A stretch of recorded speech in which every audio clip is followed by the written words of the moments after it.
The only possible attitude toward out-of-control desire is a declaration of all-out war. I hear so many Christians murmuring about their imperfections and their failures and their addictions and their shortcomings, and I see so little war. Murmur, murmur, murmur. Why am I this way? Make war! If you wonder how to make war, go to the manual. Don't just bellyache about your failures. Make war! He says, I'm continuing the quote, there is something about war that sharpens the senses. You hear a twig snap or rustling of the leaves and you are in attack mode. Someone coughs and you are ready to pull the trigger.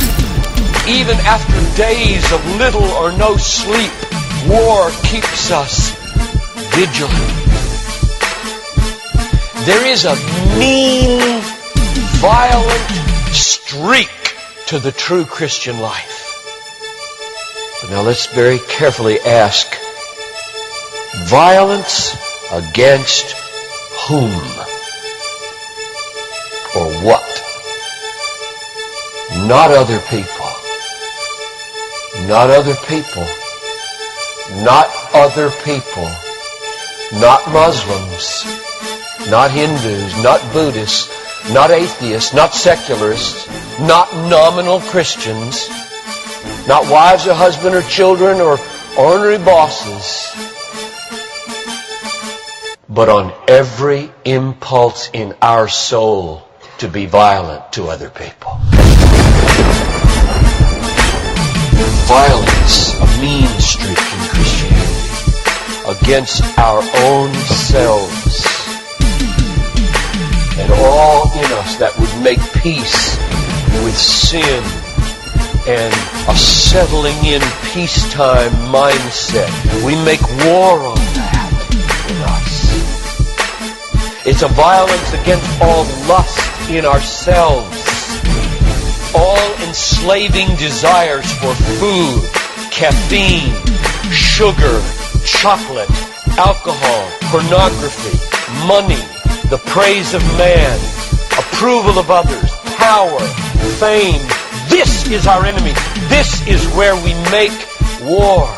It is a violence against all racism in our souls, all sluggish indifference to injustice in our souls, a violence against all indifference to poverty and indifference to abortion in our souls.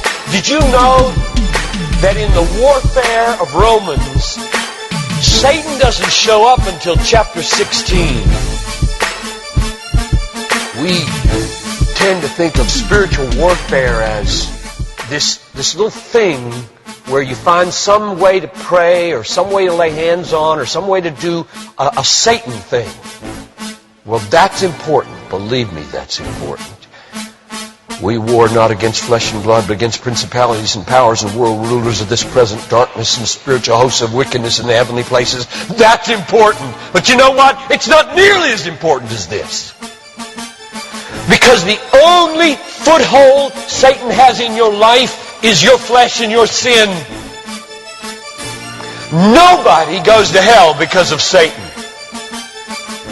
The only reason we go to hell is sin. Much more important than fighting Satan is fighting sin. This warfare in verse 13 is vastly more important than figuring Satan out. Get that. My biggest enemy is not Satan. My biggest enemy is John Piper. And he's the only reason I'll go to hell, not Satan. Satan, you don't have nearly that kind of power.